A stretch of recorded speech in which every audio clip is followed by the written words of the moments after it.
सिद्धिभ्य विश्वप्रकाशि महिमानममानमेकम् ओमक्षराद्यखिलवाङ्मयहेतुभूतम् यं शङ्करं सुगतमीशमनीशमाहु अरहन्तमूर्जितमहं तमहं नमामि।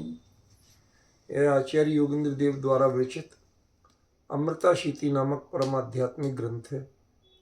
इसका 25वां छंद अपना चल रहा है कई दिनों से। आज इसकी चर्चा पूर्ण होगी, देखते हैं, शायद हो जाए। छंद लेते हैं।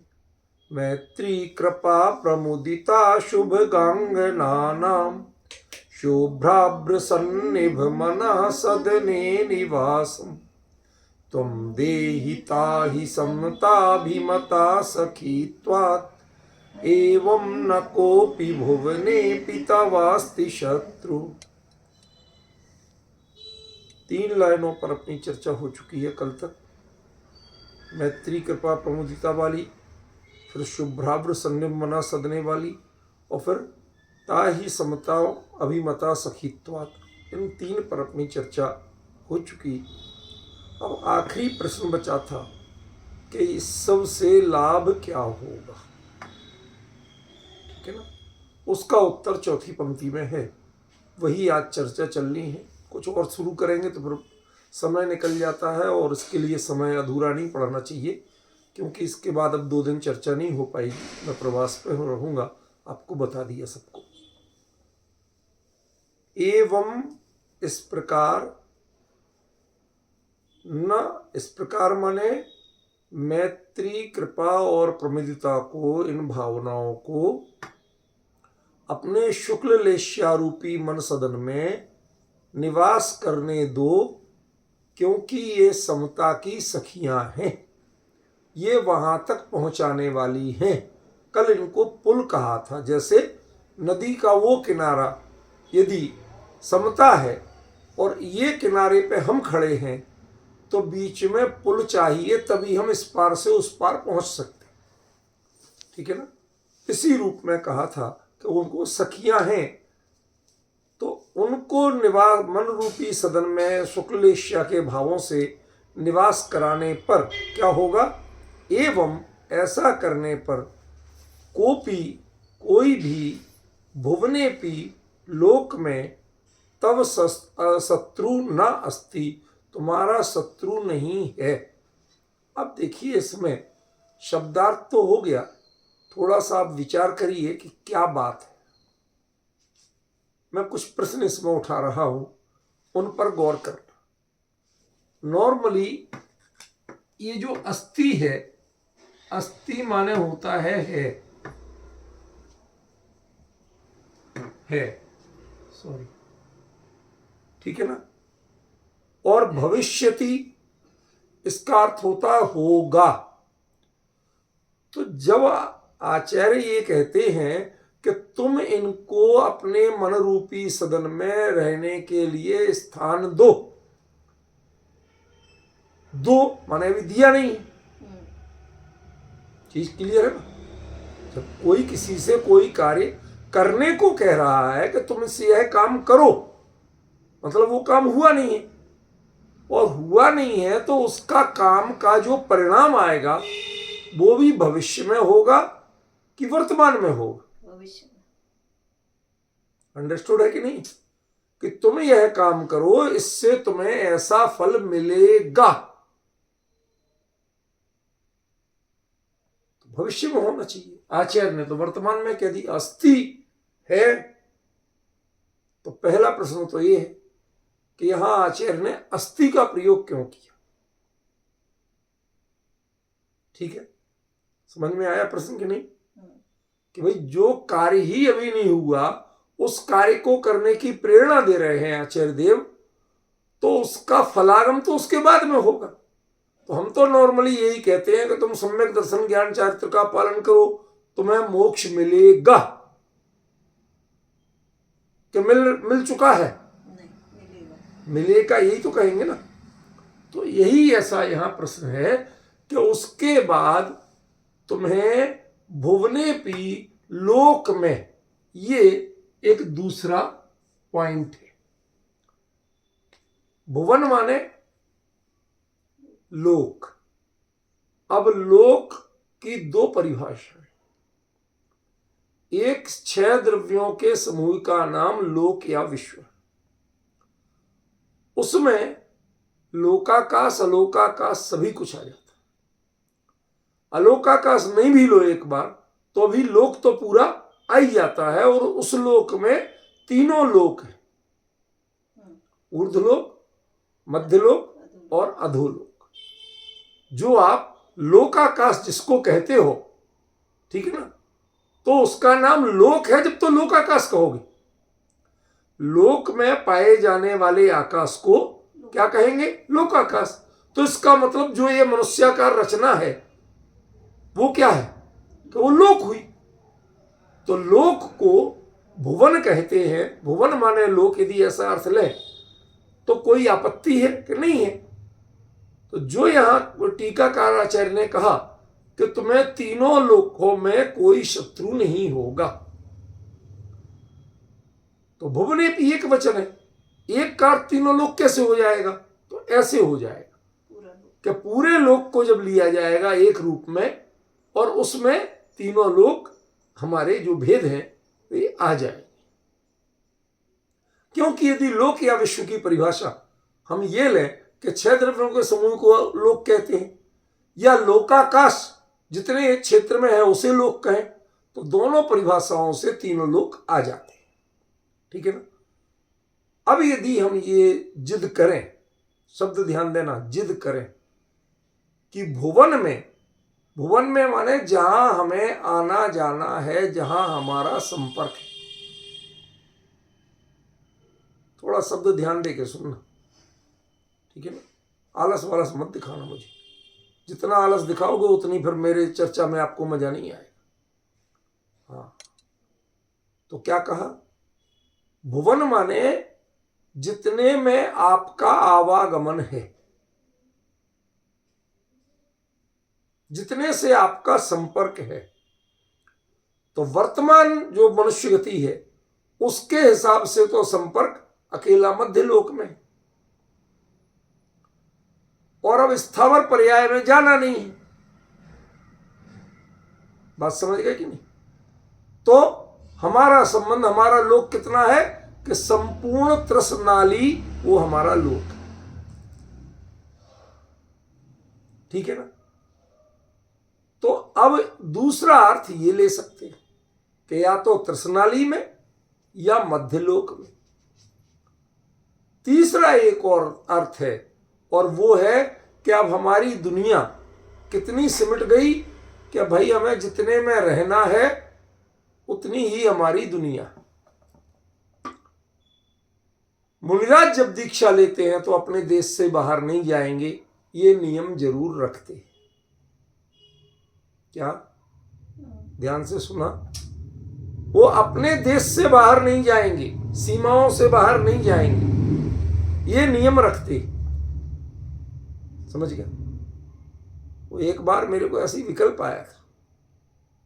एक महापुरुष बोले, अपने व्याख्यान में उनसे पूछा गया कि महाराज ये अष्टापद कैलाश के बारे में सुदीप जी बहुत लिख रहे हैं, क्या है ये, आप कुछ जानते हैं?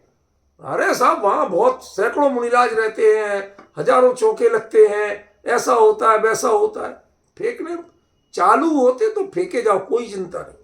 ये देश में आजकल फेंकने का एक फैशन हो गया, समझ गया ना? फेंके जा रहे हैं। अरे कुछ तो लिमिट रखो। पहले वहां का टेम्परेचर पता है, वहां की हालत पता है। जहां अनाज का दाना पैदा नहीं तो कुछ नहीं होता। और फिर दूसरा प्रश्न मेरे मन में उठा कि वो तो भारत के बाहर है, और भारत के बाहर कोई मुनि दीक्षा देने वाला है नहीं, तो जो जाएंगे यहीं से जाएंगे, तो भारत के बाहर कैसे गए? एक सोचने वाली बात है कि नहीं भाई? भारत के बाहर पूरे विश्व में आज दिगंबर साधु कहीं नहीं, ये फैक्ट है कि नहीं है?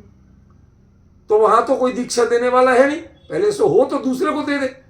अब वहां कोई है ही नहीं, और यहां का जा नहीं सकता देश छोड़ के। तो हमारे लिए अपना देश ही अपना लोक। कौन से, किन के लिए? साधु के लिए मुख्य रूप से, ठीक है ना। तो भुवनेपि, लोक में भी, ये अपी क्यों लगा है भुवने के साथ? लोक की तो इतनी परिभाषाएं कर ले। देखो शुरू में मैं प्रश्न खड़े करूंगा तभी बात समझ में आएगी, इसलिए अभी बोर मत होना, शांति से सुनो। भुवन के साथ अपी क्यों लगा है? माने तुम्हें शत्रु लोक में ही होते हैं क्या लोकाकाश में होते?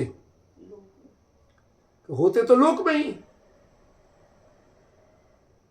शत्रु जो होंगे वो लोक में ही होंगे।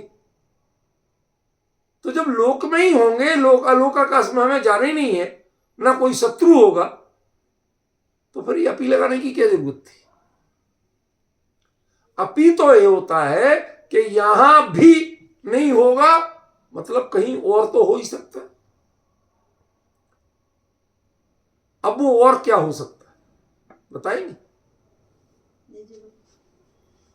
अंतस में, एक अंतर और एक बाहर। लोक है बाहर और मेरा अपना लोक मेरे अंदर। तो तुम्हारे अंदर में भी कोई काम कषाय आदि शत्रु नहीं होगा और बाहर में भी तुम्हें इनके बढ़ाने वाला कोई शत्रु नहीं मिलेगा, ठीक है ना। उसका अर्थ अलोकाकाश नहीं होगा। हाँ, समझ गए? देखो इनको भी अब रूपल बहन में बताऊं, ये टीका शास्त्र अभ्यास निरंतर करते करते एक बड़ा अंतर पड़ता है हर व्यक्ति, कोई हो, कितना पढ़ा लिखा है कितना नहीं, ये शास्त्री वास्त्री होने से कुछ नहीं होता है। मैं सारे शास्त्रियों को चैलेंज देता हूं कि एक नाटक समाचार जैसी टीका लिख के दिखा दे, सारे शास्त्री मिलके लिख के दिखा दे। चलो ओपन चैलेंज, या चाहे कोई मान कसा समझ ले तो समझ ले, ओपन चैलेंज दे रहा हूं कि सारे शास्त्री जितने निकले ना, सारे मिलके एक नाटक समाचार जैसी टीका लिख के दिखा दे किसी ग्रंथ की। इतनी व्यापक, इतनी प्रामाणिक, इतनी परिशुद्ध कोई लिख के दिखा दे तो जान। तो ये शास्त्री वास्त्री होने से, तुम बड़े पंडित या पंडिताई करने गद्दी में बैठने से कुछ नहीं हो जाता। तो इन्हें भी अब उस चीज का अभ्यास हो गया, पकड़ हो गई। इसी को कहते हैं आभीक्षण ज्ञानोपयोग। एक ही विषय में बारंबार उपयोग चलना, बाहर में नहीं जाना, इसको क्या कहते हैं? आभीक्षण ज्ञानोपयोग। तो जब कोई उत्तर देने में सोच नहीं पा रहे थे, तब इन्होंने एक बार में उत्तर दिया कि वो निज लोक की बात है, ये लोक परलोक है, ये आत्मा से बाहर है ना। तो ये सब जो उत्तर कभी कभी आते हैं, निकलते हैं, जो ये बिना अभ्यास के, बिना चिंतन के, बिना मनन के नहीं आते। इसलिए ऐसा अभ्यास, ऐसा प्रयोग करना चाहिए। माइक पे पंडिताई दिखाना बहुत आसान है, कलम उठा के लिखना आज ओपन चैलेंज है। 90% शास्त्री लिख के देने में समर्थ नहीं किसी चीज को। जितना बोल लेते हैं, पंडिताई कर लेते हैं, उनसे कहो एक पेज लिख के दे दो तो 10 बार काटेंगे पीटेंगे, फिर भी आदर्श एक पेज का मैटर नहीं बनेगा उनका। इसलिए वास्तव में जो पूरे ग्रंथ की टीका लिखना, टीका का मर्म स्वरूप समझ, ये तो बहुत कठिन बात है, समझे ना। सब कोरी पंडिताई कर रहे हैं, शास्त्र में पकड़ नहीं है उनकी। ये मंच के पंडित थोड़े गा लिए, कुछ बजा लिए, कुछ थिरक लिए, कुछ पब्लिक को मनमोहक बातें कर ली, इससे ऊपर कोई पंडित नहीं। बुरा मत मानना, समझ गए ना।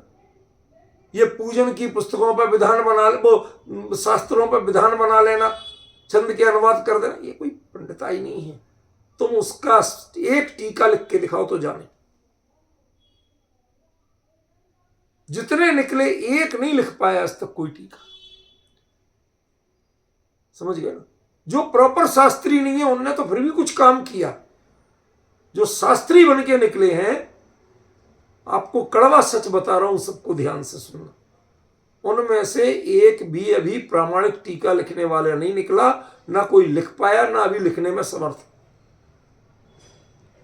खासतौर पे जो मुमुक्षु शास्त्री इतने निकले ना हमारे संकुलों के, मुझे समझ में नहीं आता इतने करोड़ों करोड़ रुपए खर्च करके इतने संकुल खोल के तुमने पाया क्या, पैदा क्या किया, ये तो बताओ।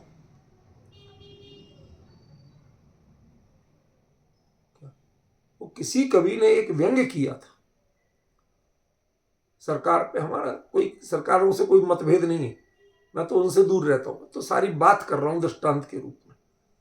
तो उसने व्यंग्य किया कि भाई सरकार ने जो कृषि का विभाग बनाया उसमें ब्रांड एम्बेसडर किसी हीरो को बनाया, लंबे कद के हीरो को, जिसने कभी खेतीबाड़ी की नहीं, उसके खानदान में नहीं हुई, बाप दादाओं ने नहीं की, तो जिसका खेतीबाड़ी से लेना ही देना नहीं है, उसने नहीं है और उसके बाप दादाओं का नहीं है 3 पीढ़ियों से, तो उसको क्यों बनाया भाई? किसी किसान को बनाते तो जरा अच्छा लगता। तो उस कवि ने व्यंग्य किया कि शायद सरकार ने यह सोचा हो कि गेहूं में बाली चाहे लगे चाहे नहीं, लेकिन पौधे तो लंबे होंगे क्योंकि वो लंबा है हीरो। व्यंग्य समझ रहे?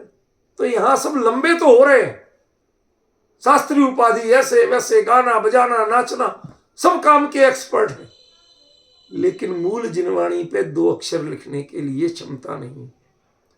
एक वाक्य परिशुद्ध लिखने में आज 90% शास्त्री समर्थ नहीं। मैं किसी पर कमेंट्स और निंदा नहीं कर रहा हूं, ये हमारे आत्मालोचन का विषय है कि आपने इतने विद्यालय चला के, इतने संकुल चला के पैदा क्या किया, ये बता दो, नतीजा बता दो। कितने संस्करण तुम्हारे शुद्ध निकल गए, किसी भी संकुल से निकले हो? ये विडंबना है बहुत बड़ी। संपादन के नाम पे तो ये दुर्दशा है कि किसको कॉमा कहां लगाना चाहिए और कहां नहीं लगाना चाहिए आज तक नहीं आता पूरा। संपादन का कौन सा चिन्ह कहां लगना चाहिए इसका लॉजिक नहीं पता हो। समझ गया ना संपादन, ना मौलिक लेखन, ना टीकाकरण, ना गर्म जो उसका मर्म है उसका गंभीर व्याख्यान, इन सब से भिन्न होके नाचना गाना, इवेंट मैनेजमेंट, ये भाग दौड़, इसी के मैनेजमेंट, इसके ही सारे, माने जिन गुरुदेव ने शायद शास्त्री बनाने के लिए इसीलिए कहा था कि शास्त्र छोड़ के बाकी सबके विशेषज्ञ बन जाना, उसका नाम शास्त्री। समझ गया? किस शास्त्र पे तुम सक्षम हो मुझे बताओ तो सही। किस पर एक मौलिक लिख सकते हो, किस पर टीका लिख सकते हो? एक सक्षम नहीं दिखता। वहां हमें लगता है कि हमारे दौलत राम जी वगैरह ये कहीं पर शास्त्री नहीं पढ़े थे, दयानंद राय जी कहीं शास्त्री नहीं पढ़े थे, लेकिन उन्होंने जो काम कर दिया कि सारे शास्त्री आज अपनी दुकान उनको पढ़ पढ़ के चला रहे। समझ गए? तो मैं आप लोगों से आह्वान करता हूं कि भूल जाओ इन शास्त्रियों को, इन संकुलों को। अब चिंता करो कि जो कोई भी समर्पित होकर जिनवाणी को समझ सके और समझा सके, लिख सके और व्याख्या कर सके, उनके पर ध्यान दो। अब उस पीढ़ी को बचाओ, इनका मोह छोड़ दो। ये नहीं बना पाएंगे कभी कोई योग्य विद्वान, क्योंकि इनका लक्ष्य ही नहीं है। और मैं दृढ़ता से कह रहा हूं, ऑन सबके ऑन रिकॉर्ड कह रहा हूं, जाए जहां तक मैं खुल के कह रहा हूं, ये लोग नहीं बना पाएंगे क्योंकि इनकी दृष्टि नहीं, इनमें क्षमता नहीं है। ये नहीं कह रहा, दृष्टि नहीं है। आप बनाना ही ये चाहते हैं, कोई गाने वाला बने, कोई बजाने वाला बने, कोई मैनेजमेंट करने वाला बने, कोई शास्त्रों को विधान बनाने वाला बने, ऐसी तुकबंदी कर ले, इस सब के बनाना चाहते हो।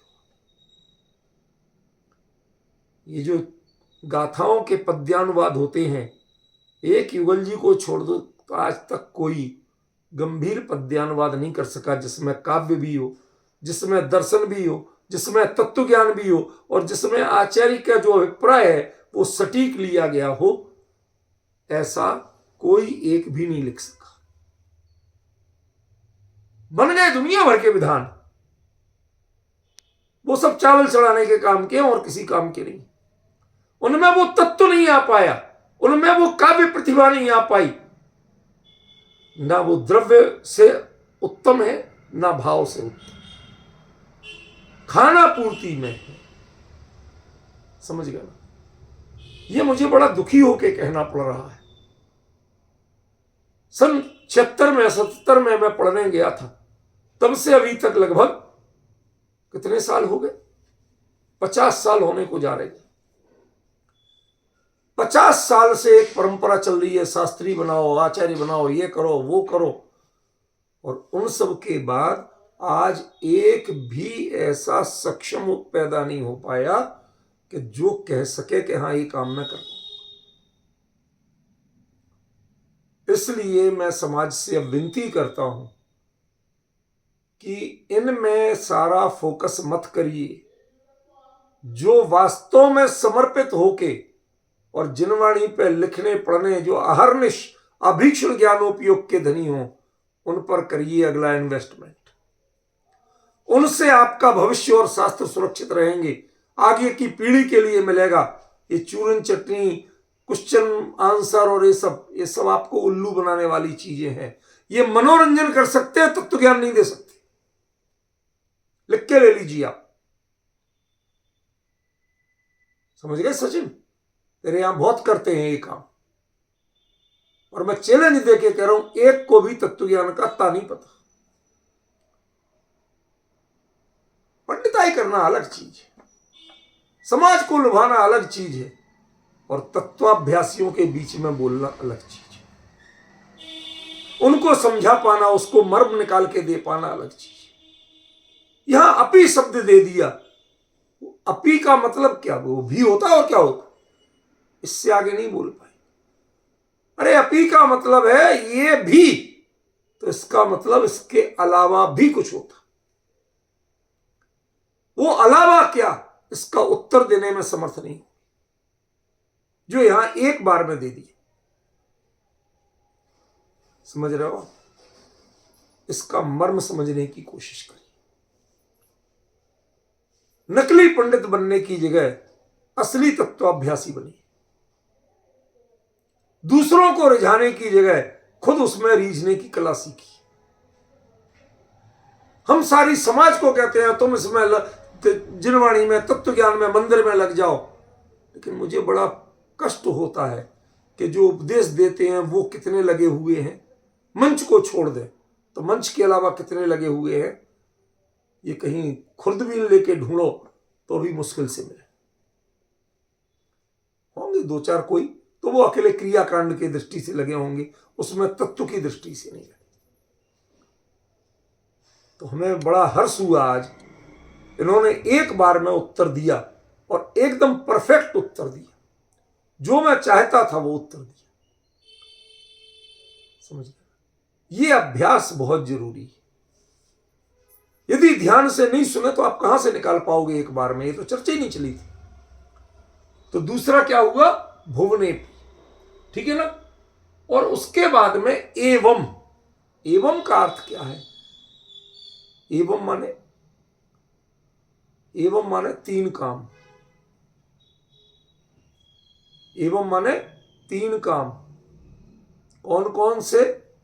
कि एक तो अपने मन को शुक्ल लेस्या रूप बदलना। शुक्ल लेस्या से नीचे के परिणाम घुसने नहीं देना, नो एंट्री का बोर्ड लगा देना।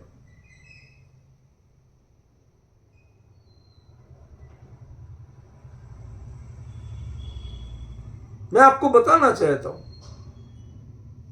यद्यपि और कुछ बातों में हम हर चीज में हर किसी का समर्थन नहीं करते। अभी शिखर जी में एक पंचानक और होगा जहां पर नियम लिख दिया गया, कोई मत आइए, भीड़ हमें नहीं चाहिए, बोलियां नहीं लगेगी, खान पीन की व्यवस्था नहीं होगी। विद्वान और श्रावक मौजूद हैं, वो सब मिलके शास्त्र के अनुसार जिन बिंब को प्रतिष्ठित करेंगे। प्रतिष्ठा विधि पूरी होगी, पर प्रचार के लिए मसाला नहीं मिलेगा। No photographer, no tent, no band. लोग कहेंगे भाई साहब जी काय का पंचकर्णक हुआ? अरे असली पंचकर्णक हुआ, काय का नहीं। ये तुम्हारे दिमाग में वायरस भर गया है कि ये मंच से, ड्रेस से, लाइट से, मेकअप से, इससे पंचकर्णक होता है क्या?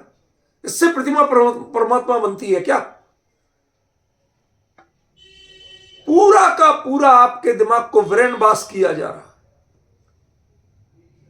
स्पेशलिस्ट बन गए लोग, इवेंट मैनेजमेंट के गुरु बन रहे हैं, तत्व ज्ञान के नहीं बन रहे। बाकायदा मोक्षों को एक बार तो ज़ेन जेड बन के बोलना चाहिए कि ये तत्व ज्ञान के गुरु कौन बना रहा है वो लाओ हमारे लिए, हमें दूसरे नहीं चाहिए। हमें इवेंट नहीं करवाना, हमें मैनेजमेंट नहीं करवाना, हमें नचइये गवैये नहीं चाहिए।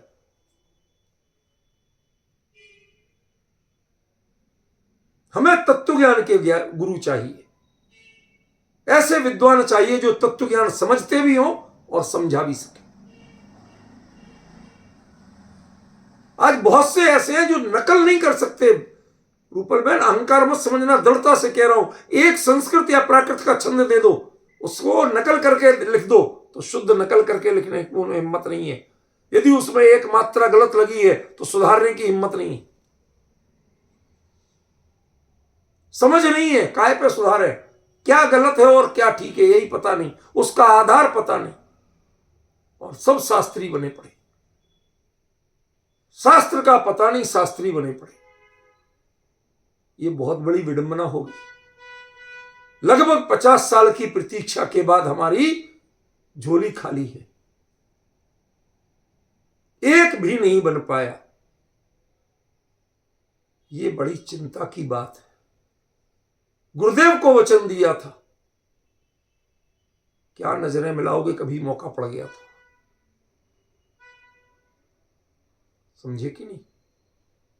सारे श्रेष्ठियों को और मोक्षु संकुलों के गुरुओं को, सबको ओपन ये आह्वान कर रहा हूं, एक बार बैठ के आत्मचिंतन करो। गुरुदेव ने किस शर्त पे संकुल खोलने की अनुमति दी थी? उस संकल्प की पूर्ति करने में कौन समर्थ हुआ है आज तक? और यदि नहीं है तो क्यों नहीं है, इस पर विचार करिए।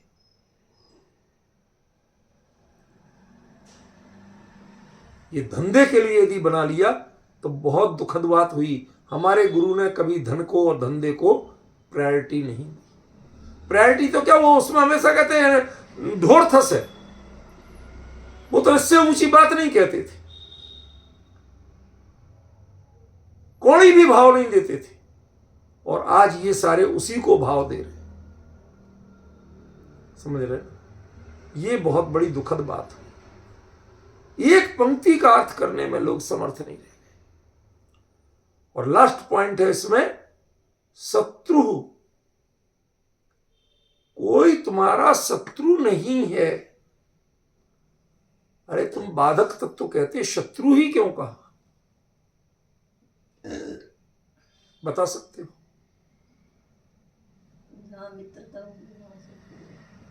ये उत्तर सही।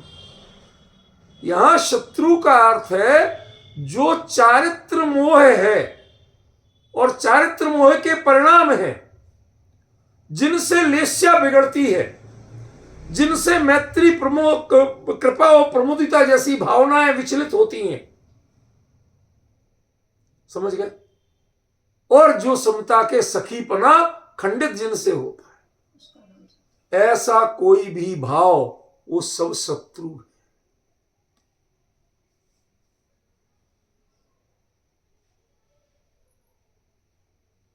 जब तक ये तुम्हें शत्रु नहीं लगेंगे। देखो, भारत से बहुत सारे देश विदेश हैं। शब्द ध्यान देना सचिन, भारत से बहुत सारे देश विदेश तो हैं, लेकिन पाकिस्तान एक ही। किसी भी देश से मैच हो, आपके मन में वो उत्तेजना नहीं होती। लेकिन पाकिस्तान, ये तो अब नाक का सवाल है। इससे तो जीतनी चाहिए चाहे वर्ल्ड कप हार जाए। ये जो भावना है ना,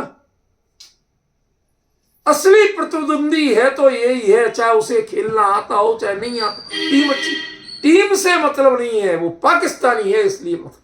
ये जो भावना भरी है, मैं कोई किसी के विरोध नहीं सिखा रहा हूं, मैं कहता हूं शत्रुता किसे कहते हैं वो बताओ।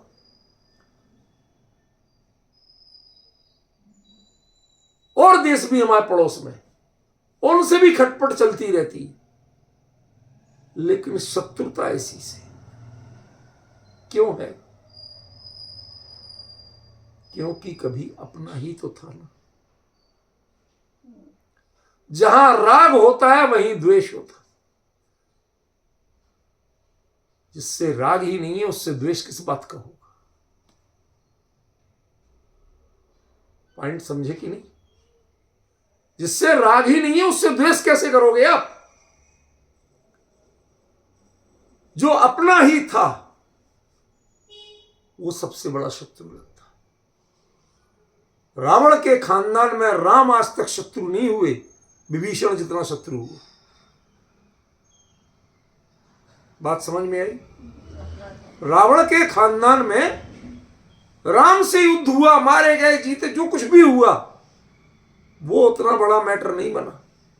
लेकिन उनके खानदान में मरते समय भी किसी ने कहा होगा बेटा ध्यान रखना, इसको नहीं बख्शना।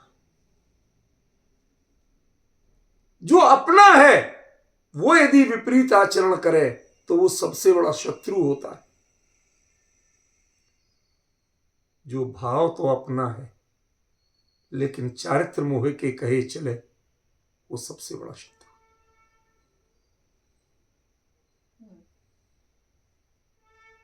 दूसरे से शत्रुता मत पालना। क्या कहा? शत्रु न दुनिया में ढूंढना, न दूसरे से पालना। ये सब भावनाएं भी अपनी हैं, ये लेस्या के परिणाम भी अपने हैं, और वो समता जो प्रकट करनी है वो भी हमारी अपनी ही होगी। दूसरे की छपक श्रेणी मेरा कल्याण नहीं कर सकती। कि कर सकती है? नहीं। बताओ। किसी की छपक श्रेणी से दूसरे का कल्याण नहीं होता। बाप की छपक श्रेणी से बेटे का नहीं होता, और बेटे की छपक श्रेणी से बाप का नहीं होता।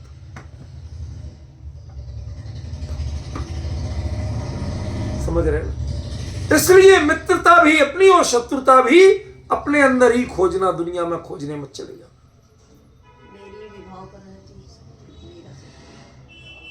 समझे?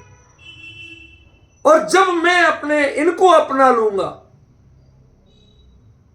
जो मेरे अपने हैं, जो मेरे अनुकूल हैं, जो मेरे हित साधक हैं, जब इनको अपना लूंगा तो फिर शत्रु बचेगा कहां? क्योंकि पर में तो कोई शत्रु है ही नहीं। पर तो परदेश है, शत्रु नहीं है।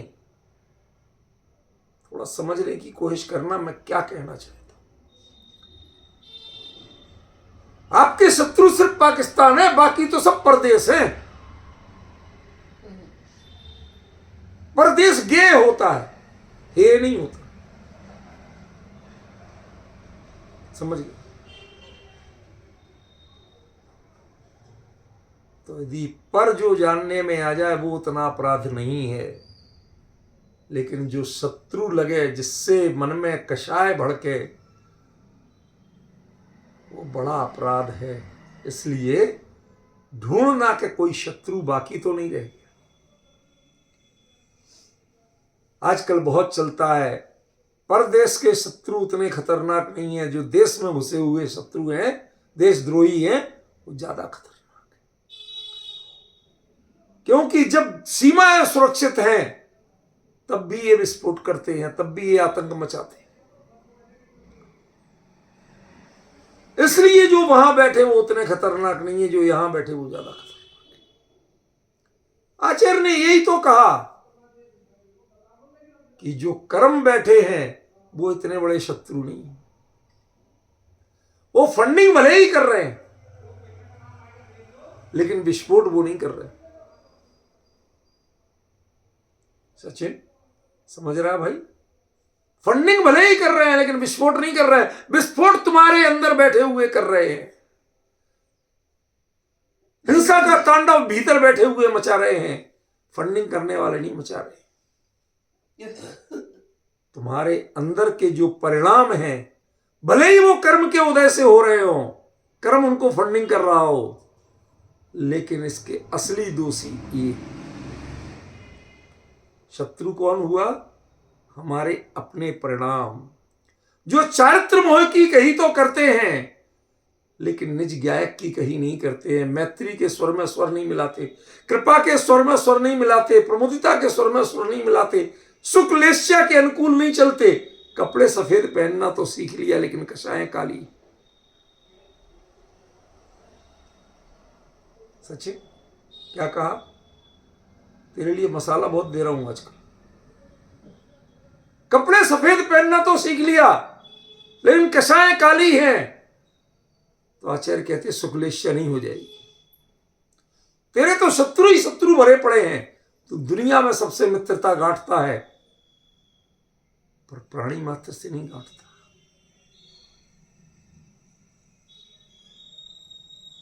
जो तुम पहचान के गांठते हो वो सबसे बड़ी शत्रुता है। जो भाव तुम्हारा भेद पहचानता है कि ये मेरा अपना है, ये पराया है, ये अच्छा है, ये बुरा है, ऐसा जो पहचानता है वो सबसे बड़ा शत्रु। समझिए, ये हे उपाय दे की बुद्धि, ये सो कॉल्ड भेद विज्ञान, समझ रहे हो? ये समता के लेवल पे यदि जाना है तो ये सब शत्रु है तुम्हारे। बाकी प्रथम भूमिका में कितने ही काम के हो। बनारसी दास जी ने बहुत महिमा गाई भेद विज्ञान की, मैं उसका विरोध नहीं कर रहा। वो बहुत प्रिमिनरी स्टेज की बातें हैं, प्रथम भूमिका की बातें हैं, उनमें वो सब होता है। ये बात किस लेवल की चल रही है? ये छपक श्रेणी और उसके नजदीक ले जाने वाले जो ब्रिज है उसकी बात चल रही है। इसलिए इसमें तो ये सब शत्रु ही है। ये तुम्हारा उपयोग को, जो बिल्कुल प्रशांत शुक्लेश्या रूप बना हुआ था, उसको उत्तेजित करके कहते हैं आश्रव बंदे ये हैं, ये जितने कर्म है ये हैं, दुष्ट है तुम्हारे ये कर्म, महादुष्ट हैं, नरक में ले जाते हैं तुम्हें, निगोद में ले जाते हैं, ऐसे ऐसे भाव कराते हैं, बहुत दुष्ट है।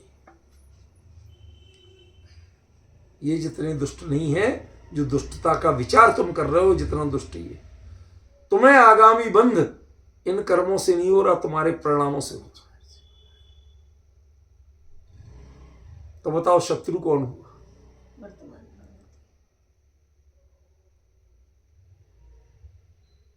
कर्मों का कितना योगदान है? तुम्हारी परिणति कर्मों की सुन रही है। तुम्हारा अपना बेटा अपने माँ बाप की नहीं सुन के पड़ोसी की सुनता है, जो तुमसे जलन रखता है, जो तुमसे द्वेष रखता है, उसकी सुनता है। तो इसमें खोट किसकी? खोट तो तुम्हारी अपनी है कि तुम अपने बेटे को अपना नहीं बना सके।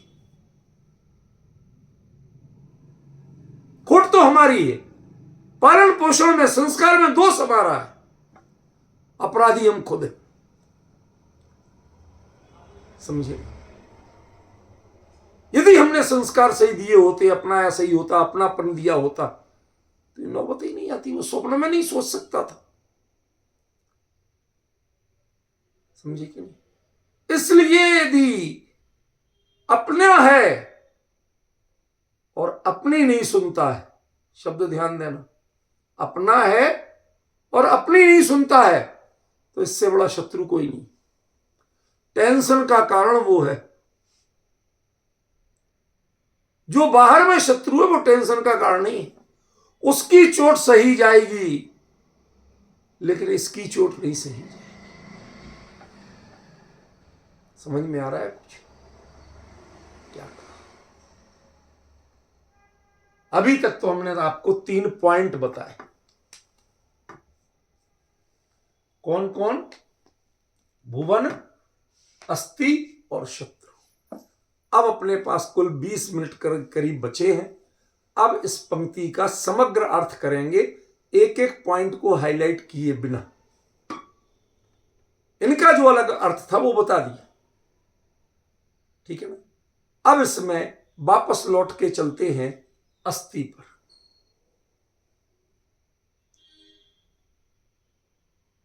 शत्रु है या नहीं है?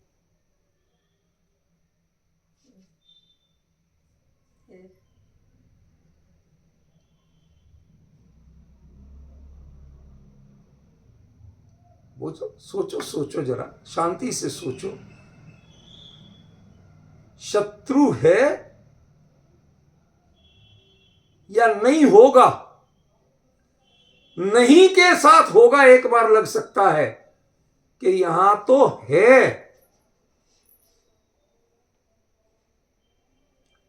अंदर में जितने विकारी भाव हैं, जो चारित्र मोह की कही सुनते हैं, जो अज्ञान रूपी मंत्री की बात सुनते हैं, असली शत्रु तो है। ठीक है ना। और एवं जब इस प्रक्रिया को जिस क्षण तुम अपनाओगे उस क्षण नहीं है, विश्वास रखना नहीं है,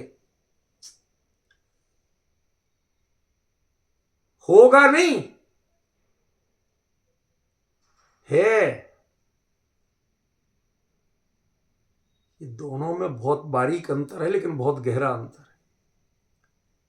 क्या? जैसे कोई बच्चा, ये जो बंजी जंपिंग वंपिंग ऐसे खेल होते हैं ना, उठपटांग, तो आपके रस्सी वस्सी बांध दी, सब कुछ कर दिया। अब उसके बाद में उससे कहा कि मैं गिर के मर तो नहीं जाऊंगा, तुम इतनी ऊपर से फेंक रहे हो, खाई में फेंक रहे हो, मैं गिर के कहीं मर तो नहीं जाऊंगा? कि नहीं नहीं नहीं मरोगे, नहीं मरोगे, ये तो ठीक है, लेकिन नहीं मरने के इंतजाम अभी है या नहीं है? नहीं नहीं वो हम कर देंगे भाई साहब, मैं नहीं कूद रहा, कर देंगे तो नहीं कूद रहा, अभी है पक्के, चेक कर लिया तुमने। इस व्यवस्था के रहते हुए ऐसा कभी हो ही नहीं सकता। वो व्यवस्था अभी है कि नहीं है, इस सिस्टम में वो क्वालिटी मौजूद है कि नहीं है। इसलिए आचार्य ने अस्थि का प्रयोग किया, भविष्यति का प्रयोग नहीं किया।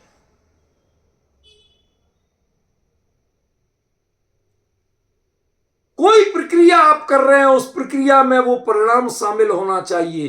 कर्म का फल भविष्य में मिलता है, धर्म का फल उसमें जुड़ा हुआ होता है, उसमें उसका भविष्य नहीं होता। वो भविष्य काल की चीज नहीं है धर्म का फल। कर्म का फल भविष्य काल की चीज होती है, उसमें स्थिति बंद होता है, धर्म में स्थिति बंद नहीं होता। सुदेश बाबू समझे कुछ? सचिन नोट कर लेना। ही कर्म में स्थिति बंद होता है, धर्म में स्थिति बंद नहीं होता।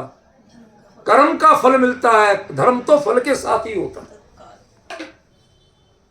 तत्काल की भी बात नहीं, उसके साथ ही होता है, वो इनबिल्ड है।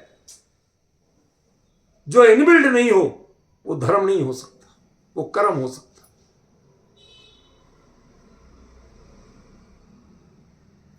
आपको धर्म मार्ग पे लगा रहे हैं, कर्म मार्ग पे नहीं लगा रहे हैं। इसलिए ये शत्रुता का अभाव, शत्रु का अभाव, ये वर्तमान है, ये इनबिल्ड है। तुम ये काम कर रहे हो तो ये काम हो ही रहा है, फिर शत्रु का कोई मतलब ही नहीं बैठता। कोई कहे मेरी कॉलोनी में आसपास ये आवारा लोग बहुत रहते हैं, क्या करें साहब, हम बहुत परेशान, हम डर रहे कि इनके रहते हुए राष्ट्रपति जी को कैसे बुलाएं। कि तुम्हें राष्ट्रपति जी ने आने की स्वीकृति दे दी कि दे दी, तो भूल जाओ इनको। वो जहां होते हैं वहां ये नहीं होते। तुम्हें चिंता करने की जरूरत नहीं है। यदि राष्ट्रपति आ रहे हैं तो मवाली जा रहे हैं, जाएंगे नहीं, जा रहे हैं। वो 7 दिन पहले से सफाई शुरू हो जाती है। पुलिस को सूचना और मिलना चाहिए कि राष्ट्रपति महोदय आ रहे हैं, वो अपने आप सफाई करती है, तुम्हें नहीं करना पड़ती। ऐसी मैत्री, कृपा और प्रमुदिता जैसी भावनाएं जिसके मन में आ रही होती हैं, शुक्ल लेस्या की प्रणति जिसके आ रही होती है, उसके शत्रु है, होता ही नहीं है, होगा नहीं, होता ही नहीं है ही नहीं। भूल जाओ कि शत्रु होता, तुम्हें कुछ शत्रु को भगाने की जरूरत ही नहीं है, क्योंकि शत्रु तो तुम्हारी कमजोर परिणति का नाम है। तुम्हारी परिणति यदि परिशुद्ध हो गई, शुक्ल लेश्या रूप हो गई, तो फिर ये कहां है? यदि होगा कह देते आचार्य तो ये कर्म हो जाता, ये धर्म नहीं बचता।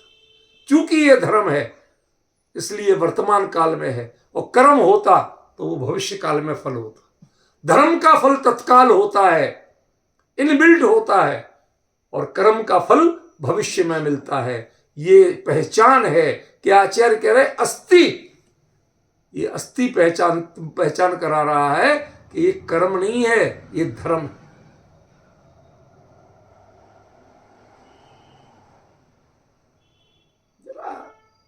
गहरे से चलो, गहरे के आनंद लेने वाले बैठे तो चर्चा करें। अब वो बात बोलने का ही मन नहीं करता जब उतनी ताजगी से, उतने उत्साह से कोई ना सुने सामने। किसे सुना है? कितना बड़ा मर्म है। पहला प्रश्न इसी पे किया था कि नहीं किया था कि हाँ तो भविष्यति होना चाहिए, जब तुम इनको स्थान दोगे तो ऐसा होगा। कहते तुम कर्म कर रहे कि धर्म कर रहे? क्या आग जलाओगे तो गर्मी होगी, क्या ऐसा है? अरे आग तो स्वयं गर्म रूप है, उसके बाद गर्मी होगी वाली बात नहीं है, वो तो स्वयं उष्णता रूप है। दाहकता का नाम ही अग्नि है, उसके लिए गर्मी लाना नहीं पड़ती।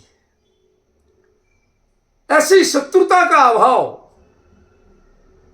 ये इन भावनाओं के साथ, शुक्ल लेश्या के साथ, समता के सख्य भाव के साथ, जिसने समता के साथ पुल बनाने की भावना कर ली कि अब तो हमें बस इस पुल से उस पार जाना ही जाना।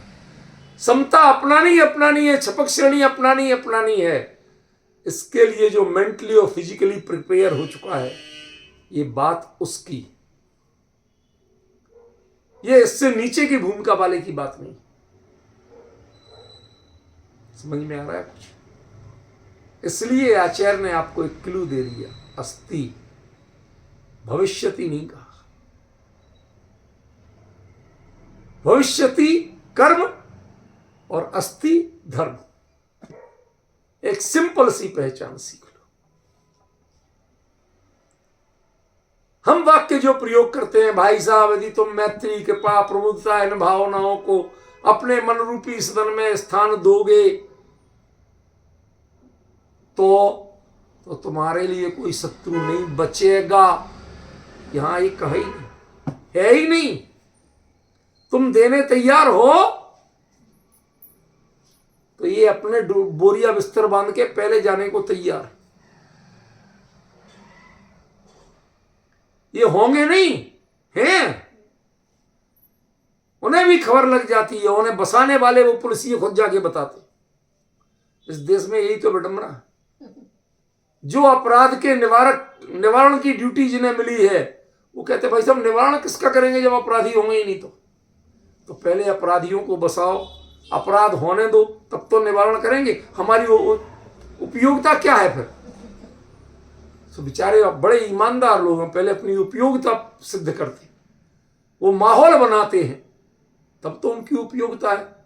कोई अपराध ही नहीं हो तो पुलिस वाले किस काम के? ये बड़ी विडंबना है, ये व्यंग्य है। पर मैं भारत की पुलिस व्यवस्था को देख के खेद पूर्वक कह रहा हूं, अपने देश के बारे में ऐसा नहीं कहना चाहिए, पर खेद पूर्वक कह रहा हूं कि इस महकमे में ऐसा बहुत है। ये समस्या पैदा करते हैं और बाद में आप समाधान करने वाले बन के पहुंचते हैं। यदि आप ईमानदारी की ड्यूटी करें तो इस देश में समस्या ही नहीं हो। आपकी असली जिम्मेवारी थी समस्या नहीं होने देना। आपने अपनी जिम्मेवारी समझ ली कि हम समाधान करने वाले।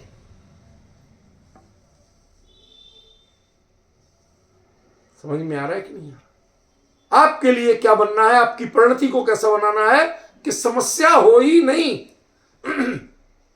तुम मैत्री कृपा प्रमुदिता को धारण करके तो देखो, भूल जाओ समस्या क्या होती है। इनके साथ रहते हुए शत्रुता संभव ही नहीं है, ढूंढो तो नहीं मिलेगी। क्या रात के समय में अंधेरे में दिया ढूंढना पड़ेगा? क्यों सुदेश भाई, दिया ढूंढना पड़ेगा? अरे दिया कहते ही जलते हुए को है, बुझे के नाम को तो सकोरा है, उसका नाम दिया कहां है? दीपक नहीं ढूंढना पड़ेगा, घटपट आदि सारे पदार्थ ढूंढना पड़ेंगे, पर दीपक नहीं ढूंढना पड़ेगा। क्यों? तो स्वयं ज्योति पुंज है, उसके प्रकाश में दुनिया दिखती है। उसके लिए ढूंढने के लिए टार्च नहीं चाहिए। समझ गया? शांति, सहिष्णुता, मैत्री इनमें इनबिल्ड है, शत्रुता इसके रहते हुए हो ही नहीं सकती। भाई साहब उस कमरे में एक ही दिया है, मैं कैसे ढूंढूंगा दिया कहां है? कहते भाई साहब पहले ये बताओ बुझा हुआ है कि जलता हुआ है? नहीं, मैं व्यंग्य नहीं कर रहा हूं, और कहे तो व्यंग्य ही कर रहा हूं कि आपने शास्त्र ज्ञान के रूप में मैत्री कृपा प्रमुदिता की परिभाषाएं पढ़ी हैं। ये बुझे हुए दिए हैं, बुझे हुए दिए हैं। इनका पहचान के लिए दूसरा दिया जरूरी है,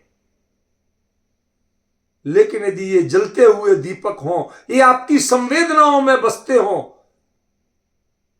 मैत्री के नाम से हृदय धड़कता हो कि हाँ ये मैत्री है, कृपा के नाम से दूसरा हिस्सा धड़कता हो कि हाँ ये कृपा है, प्रमुदिता के नाम से तीसरा पार्ट धड़कता हो कि हाँ ये प्रमुदिता है, स्पंदन होना चाहिए उसमें। परिणामों में जब ये स्पंदन होगा तो शत्रुता का विकल्प आप भूल जाइए। दुनिया में कोई शत्रु होता है भूल जाइए, क्योंकि दुनिया में तो कोई शत्रु आज तक हुआ ही नहीं। हमने माना है शत्रु, कौन शत्रु हुआ आज तक? हमारी वह परिणति ही शत्रु को पैदा करती है। जो परिणति शत्रु को पैदा करती थी, हमने उसी को तिलांजलि दोगे तो शत्रु कहां मिलेगा? फिर मिलने वाला नहीं। लेकिन ध्यान रखना, इसकी त्रिआयामी प्रक्रिया है, 3 स्टेज है।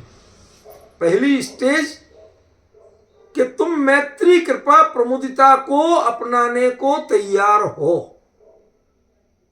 इनके वास्तविक रूप हो या नहीं हो ये बताओ। समझ गए कि हैं? पहले तो अपने आप को प्रिपेयर करो, कॉन्फिडेंट करो, सुदृढ़ करो कि हां मुझे यही चाहिए, दूसरा नहीं चाहिए। और दूसरी बात कि भले आदमी ये ऐसे एरी गैरी नहीं है कि जो तुम्हें चली आएंगी। इनके लिए अपने मन को रंगाई पुताई करके, सफेदी करके साफ करो। समझ गए ना? शुक्ल लेश्या रूप बनाओ पहले अपनी प्रणति को, तब आइए इनको लाओ, तब ठहराने की बात करना। मजबूरी में मत ठहराना, वरना ये टिकेंगी नहीं।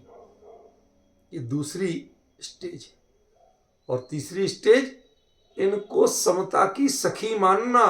मतलब जब तक समता नहीं मिल जाएगी तब तक रहेंगी ये, तब तक रखना है इनको, कभी ऊब के छोड़ मत देना। ये भार नहीं लगने लगे।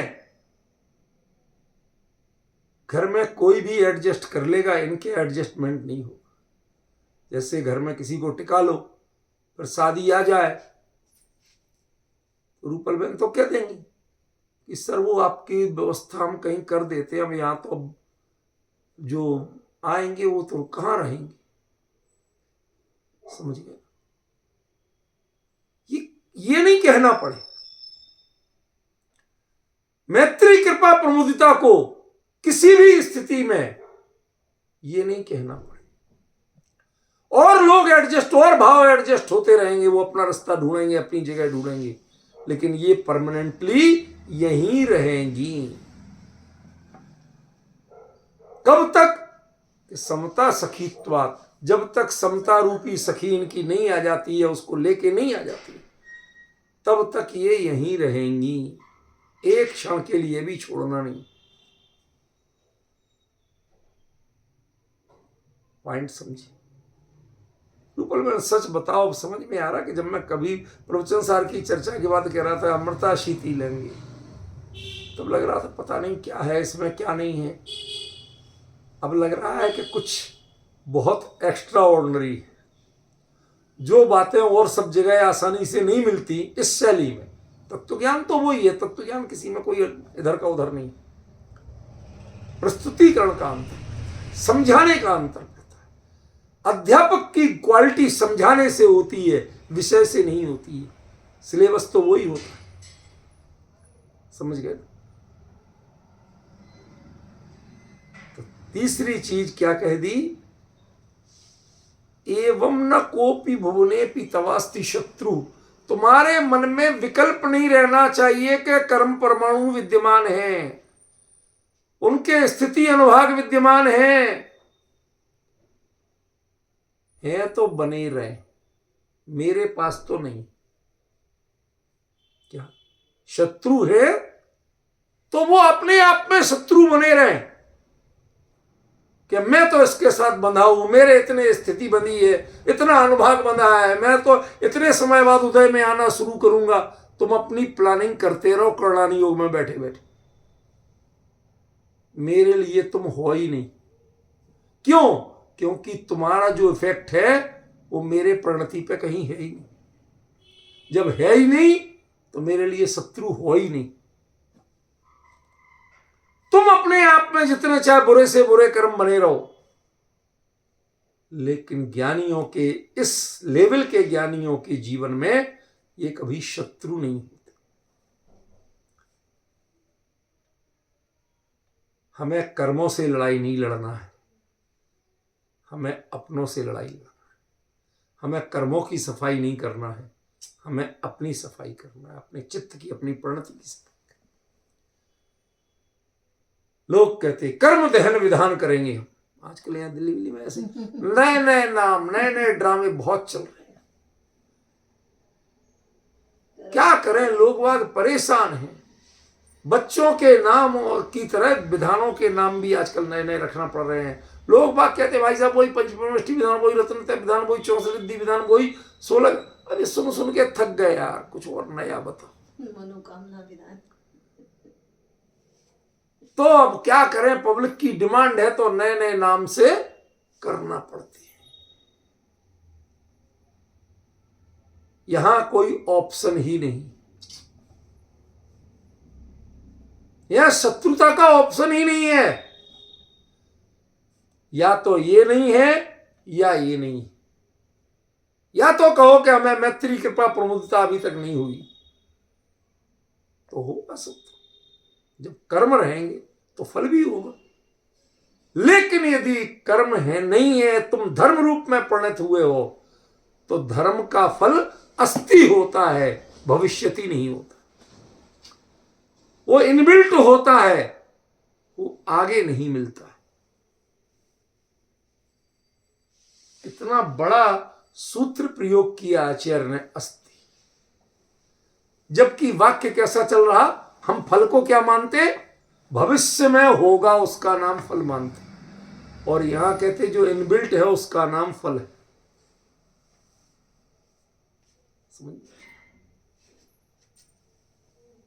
प्रकाश का होना, अंधकार की निवृत्ति, इनमें कोई काल भेद नहीं है, वो अस्थि ही है। प्रकाश की अस्थि है तो अंधकार के अभाव की भी अस्थि है, वो भविष्यति नहीं। ये तत्व ज्ञान के इस छंद के फल का जो वर्णन था वो इतना किया। अब 2 दिन का गैप है, 2 दिन बाद फिर अगला छंद चलेगा अपने समय से। सभी को जय।